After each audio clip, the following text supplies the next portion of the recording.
Bismillah. Apa wali songo yang ada dulu termasuk wali Allah? Kita tidak tahu, saya tidak tahu tentang mereka.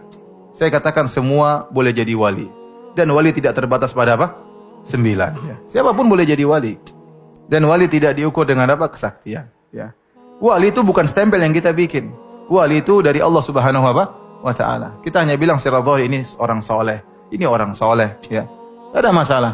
Tetapi kalau kita mengatakan dia wali, stempel seakan-akan wali ini berarti begini, berarti itu perkara yang gaib, kita enggak tahu. Tapi kita bilang zahirnya mereka orang-orang apa? Saleh. Semoga mereka wali-wali Allah. Itu antara Allah dengan hambanya, rahasia Allah Subhanahu wa Ta'ala. Apakah 9 wali ada wali Allah? Saya tidak tahu. Ya. Kalau saya mau tahu, saya harus lihat perkataan mereka, amal soleh mereka, baru saya timbang dengan Al-Quran dan Sunnah. Kalau mereka ternyata sesuai dengan Al-Quran dan Sunnah, maka insya Allah mereka wali-wali Allah, seorang-orang saleh. Tapi berita sampai kepada kita, apakah bisa kita buktikan keotentikannya? Bahwasanya wali dulu begini-begini. Adapun cerita yang sampai kepada kita, contohnya Sunan Kalijaga. Mau jadi wali bagaimana caranya? Bertapa pinggir kali tidak sholat. Ya tidak? Dalam film kan begitu. Siapa yang dulu? Artisnya siapa?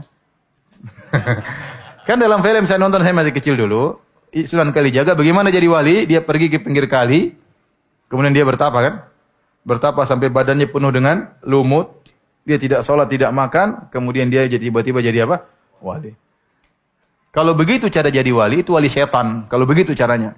Tidak sholat. Ya. Itu wali setan. Tapi saya tidak benar. Saya tidak pernah membenarkan cerita itu. Kalau ada yang bilang ceritanya benar, saya bilang mana dalilnya? Sebutkan sanad Anda. Bahwasanya saya telah mendengar dari bapak saya dari kakek saya dari buyut saya dari njit.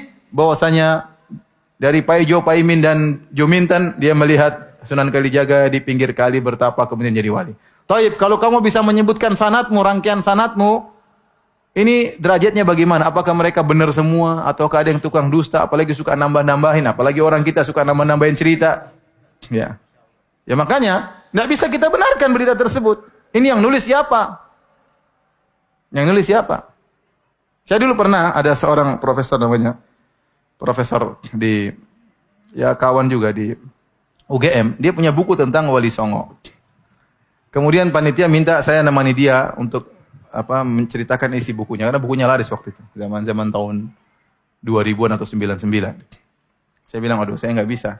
Karena kalau saya jadi pembanding, pertama yang saya kritiki berita yang sampai kepada kamu tentang kisah-kisah ini benar atau tidak, bisa dibuktikan otentiknya enggak? Yang nulis siapa? Paham?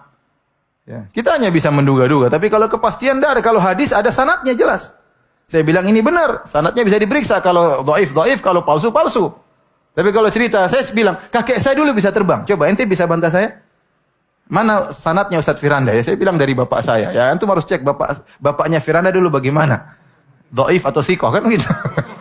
Baru bisa benar. Kalau nggak ada yang bisa menilai, gimana ente tahu ini cerita benar atau salah? Kalau katanya semua orang bisa apa? Katanya. Maka saya bilang, ya, kita bilang wali-wali songo, mudah-mudahan mereka adalah wali-wali Allah. Mudah-mudahan mereka adalah orang-orang soleh. Tapi kalau memastikan saya tidak tahu, karena saya tidak tahu berita yang otentik yang sampai kepada saya. Kalau ada kita bisa nilai. Kita bisa nilai orang ini. Kalau ada, dan namun kita ingatkan wali tidak harus maksum.